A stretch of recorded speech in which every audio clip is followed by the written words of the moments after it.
અને બીજી બધી શાખાઓ મારો પરિવાર. અને એમ પણ અનેક શાખાઓ મળીને જ તો વૃક્ષ બને છે ને. સરગમ, તને ખબર છે તારા શબ્દો અને આપણા પરિવાર પ્રત્યેની જે લાગણી છે ને તારી, એ મને બહુ પ્રભાવિત કરે છે. સંબંધનું બીજ જેવું જ તો હોય છે ને, એને જેટલું પ્રેમથી सींचो એટલું જ મીઠું ફળ આપે. સાચે જ તારી વાત સાચી છે સરગમ, પણ અમુક સંબંધને બહુ માથે પણ ના ચડાવાય, એ તો મેં જોઈ લીધું. આ રૂપ અને અયનને જોઉં છું ને તો મને એવા જ વિચાર આવે છે. એ લોકો પરિસ્થિતિના માર્યા છે. અત્યારે એ લોકોને આપણા પ્રેમ અને લાગણીની જરૂર છે. એટલે તું તારા મનમાં એમના માટે કોઈ કડવાશ ના રાખીશ, કારણ કે ભૂલથી ભૂલ થવી અને જાણી જોઈને ભૂલ કરવી એમાં ફરક છે. સંબંધ તો બધા જ સાચવવા માંગે છે, પણ સામેવાળાના મનમાં શું છે એ કોણ જાણી શકે છે? એ જ તો. અને પેલી કહેવત છે ને કે જાગ્યા ત્યાંથી સવાર. જે લોકો સમજી ગયા એ લોકો સાચા, અને જે જાણી જોઈને ના સમજી શક્યા એમને પાછા કેમ ના વાળવા? ધ્વનિ, બસ ને બહુ થયો. મેં તને કહ્યું તો ખરી કે તું મનમાં કોઈના પણ માટે હવે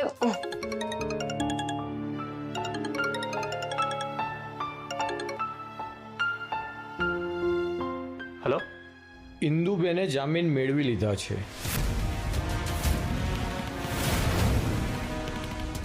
શું? હા, તમને જાણ માટે ફોન કર્યો છે. ઠીક છે. શું થયું? ઇન્દુ આંટીને જામીન મળી ગયા. મને આપણે ઇન્દુ આંટીને હલકામાં ના લેવા જોઈએ. જે બહાર આવ્યા છે તો ચોક્કસ કંઈક કરશે. અત્યાર સુધી આપણે લડ્યા છીએ ને, તો આગળ પણ લડી લઈશું. પણ હવે જોવાનું એ છે કે ઇન્દુ આંટી શું નવો કાંડ કરે છે.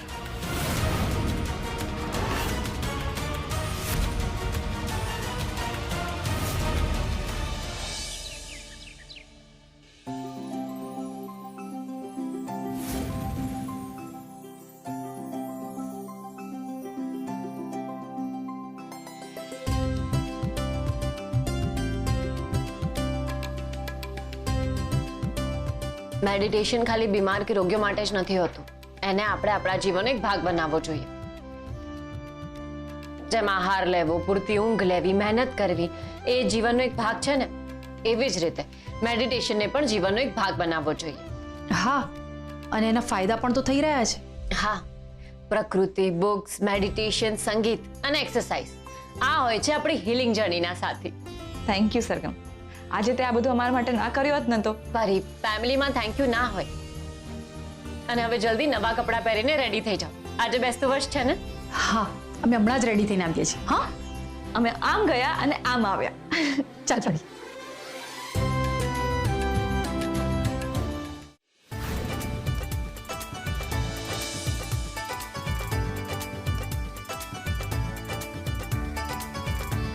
શું વાત છે, આજે આખો પરિવાર એક સાથે. બાપુજી, આજે નવું વર્ષ છે અને નવા વર્ષે આપણે બધા આપણા નવા જીવનની શરૂઆત કરીએ. આપણા પરિવારે ઘણું દુઃખ ભોગવ્યું છે, તો આવનારા વર્ષોમાં આપણા પરિવાર ઉપર દુઃખ ના આવે એવી આપણે ભગવાનને પ્રાર્થના કરીએ. એવું શક્ય જ નથી બેટા કે જીવનમાં દુઃખ ના આવે. ભગવાન પાસે એવું માંગવાનું કે ગમે તેટલા દુઃખ આવે પણ એની સામે ઊભા રહેવાની, એને સહન કરવાની આપણને શક્તિ આપે. સાચી વાત છે મોટી બા. સહન કરવાની અને એની સામે લડવાની પણ શક્તિ આપે. અને દરેક સંજોગોમાં આપણે બધા એક સાથ રહીએ. હા, કડીથી કડી મળીને જેમ મજબૂત સાંકળ બનતી હોય છે ને, બસ એવી જ રીતે આપણા બધા જ પરિવારના સભ્યોનો હાથમાં હાથ મળીને એકતા રૂપી સાંકળ બનાવવાની છે આપણે. સાચી વાત છે. અરે ઉખરાસ, આવો બેટા, બેસ.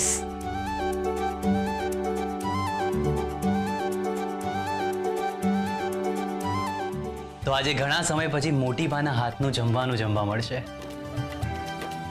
અને મને આ વાનગી નહીં, પેલી વાનગી જોઈએ છે. મને તો મમ્મીના હાથનું જ જમવાનું. મોટી બાના હાથનો મોહનથાળ તૈયાર છે. ચલો ખાઓ બધા. બાપુજી અરે સરગમ, આ રૂપ અને આયાન ક્યાં છે? જાને બોલાવી લાવ ને એમને.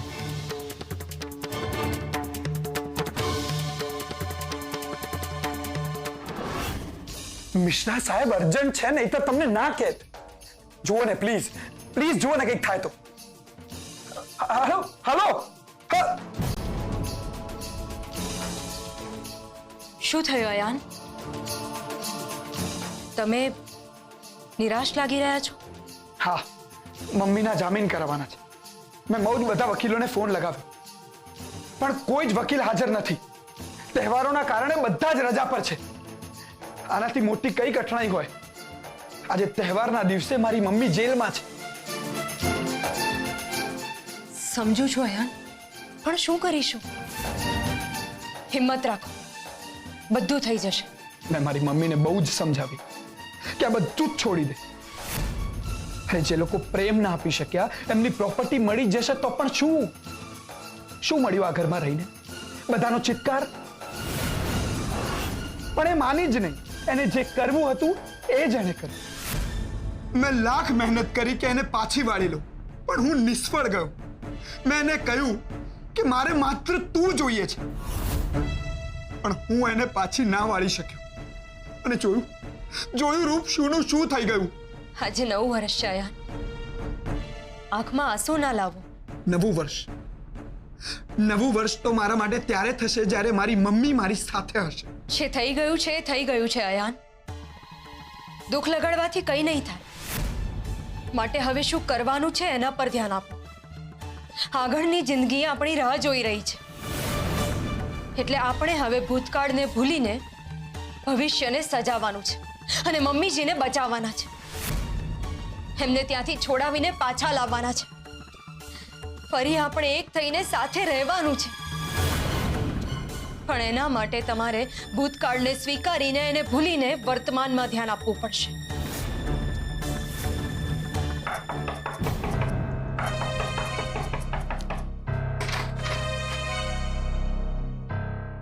જમવાનું રેડી છે, ચાલો જમી લઈએ. મારે નથી જમવું. તારે ભલે નથી જમવું પણ તારી કુખમાં રહેલા બાળકનો વિચાર કર અને જમી લે. હવે ફક્ત પોતાના માટે જિંદગી જીવવાનું છોડી દે. કારણ કે હવે તારી જિંદગી ઉપર તારો એટલો અધિકાર નથી રહ્યો. તું ગર્ભવતી છે. હા, હું તો ભૂલી જ ગઈ હતી કે હું આ ઘરમાં આ બાળક માટે અને તમારો ઉપકાર ચૂકવવા માટે રહી છું. તું કોઈ પણ વાતને સીધી રીતે કેમ નથી જોતી? આ જમવા જેવી સામાન્ય વાતને તે શું સ્વરૂપ આપી દીધું? એ જે હોય, તમે લોકોએ મને આ ઘરમાં રહેવા દીધી છે એટલે તમે એવું ના સમજતા કે મારો તમારા પ્રત્યેનો અભિગમ બદલાઈ જશે. એવું કંઈ નહીં થાય, સમજી લેજો. તારો અભિગમ બદલાય કે ના બદલાય એનાથી મારે કોઈ લેવા દેવા નથી. કારણ કે એ અગત્યનું નથી કે માણસને શું ગમે છે, પણ એ અગત્યનું છે કે માણસ માટે શું જરૂરી છે. એટલે માણસે એ જ કરવું જોઈએ જે એના માટે જરૂરી હોય અને હું પણ એ જ કરીશ. અને અત્યારે જરૂરી છે તારું સમયસર જમી લેવું. તો ચાલ જમી લે.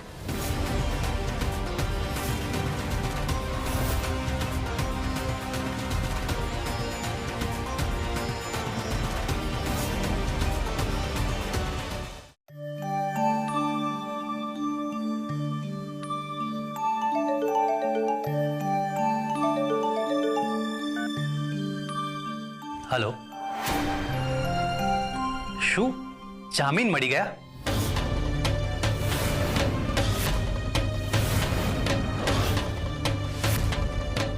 ઓકે ઓકે, ઠીક છે. શું થયું ચિરાગ? બાપુજી, ઇન્દુ આંટીને જામીન મળી ગયા. શું? આટલા બધા ગુના કર્યા છતાં પણ જામીન મળી ગયા? હા બાપુજી, સાચી વાત છે. આ વાતની અમને ખબર હતી કે ઇન્દુ આંટીને જામીન મળી ગયા છે. તો મને કહ્યું પણ નહીં. પરી, આજે 9 વર્ષ છે અને નવા વર્ષે આવા સમાચાર એટલા માટે કોઈને ના કહ્યું. હા, આજે આપણા બધા માટે કેટલો સરસ અને ખુશીનો દિવસ છે ને. તો અમને એવું થયું કે આવા ખુશીના રંગમાં ભંગ નથી પાડવો, એટલે આવતીકાલે જાણ કરીશું. પરી, પરી પરી જમી તો લે. ક્યાં જાય છે તું? પરી પરી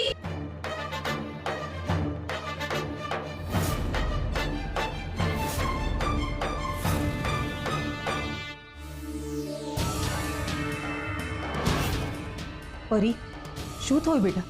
કેમ જમવાનું અધૂરું મૂકીને તું અહીંયા આવી ગઈ? મીરા કાકી, તમે જ કે હું શું કરું? મને બહુ જ ગુસ્સો આવી રહ્યો છે. પેલી ઇન્દુએ મારા જમવામાં નશીલો પદાર્થ નાખી દીધો અને હું નશામાં રહી. અને તમે જોયું ને, એ વ્યક્તિને જામીન મળી ગયા એવા સમાચાર આવ્યા. હવે તમે જ કહો, મને કેવું લાગે? મીરા કાકી, આવા વ્યક્તિ ક્યારેય કોઈનું સારું ના ઈચ્છી શકે. મારે તો એને શોધવી છે અને સજા પણ એને હું જ આપીશ.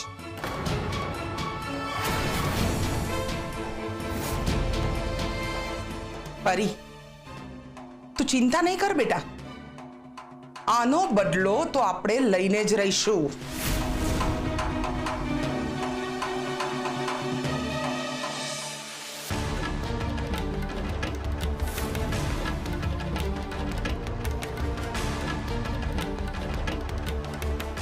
અનસુયા,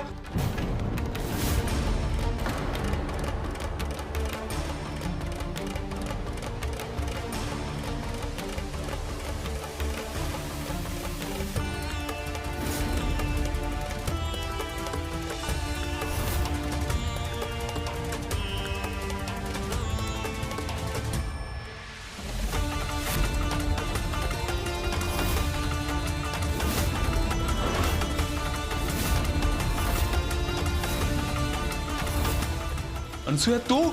હા, એટલા માટે કે હવે એમના પરના કેસ પાછા ખેંચાઈ ગયા છે. કોણે ખેંચ્યા? મેં.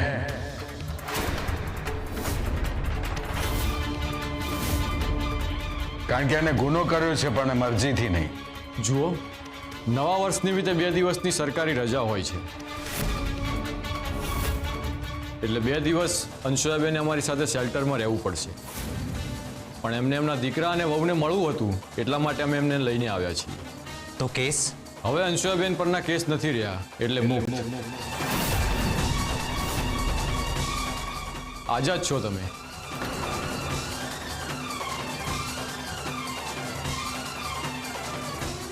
મારે પણ મુક્ત જ થવું છે સાહેબ.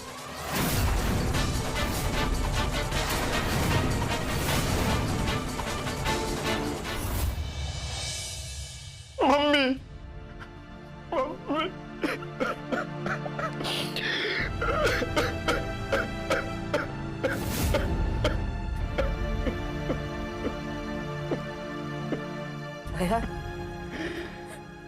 દીકરા, રડ નહીં દીકરા.